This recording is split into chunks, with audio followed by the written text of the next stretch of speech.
no fundamental right to bear arms in India. Supreme Court takes suo motu case on unlicensed firearms. The Supreme Court on Monday registered a suo motu case to curb the large number of possession and use of unlicensed firearms in the country. Terming the trend as disturbing, a bench of Justices K.M. Joseph and B.V. Nagaratna registered the case while hearing the bail application of a murder accused. According to prosecution, an unlicensed firearm was used and offences under section 302 along with 307 of the Indian Penal Code were registered. We have come across several cases where this phenomena of unlicensed arms and this trend is very disturbing. The bench also noted that, unlike in the United States, no one permitted in India to carry firearms unless authorized.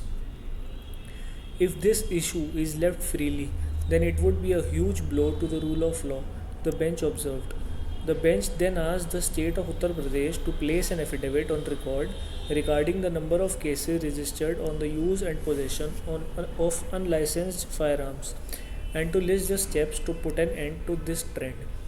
We deem it appropriate to ascertain and do whatever may be necessary so that problem of unlicensed arms is firmly dealt with by the authorities.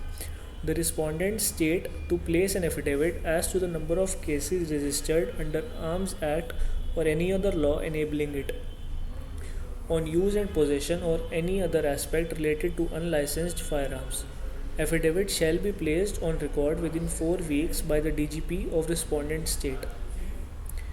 During the hearing, Justice K.M. Joseph remarked, "I am from Kerala.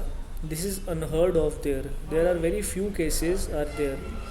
Unlicensed arms. We are taking suo motu case. Whatever may happen in this case, we are taking it up." After dictating the order, Justice Joseph said that every other case was related to unlicensed firearms. Justice B.V. Nagaratna said, "It's the feudal mindset using knives and guns."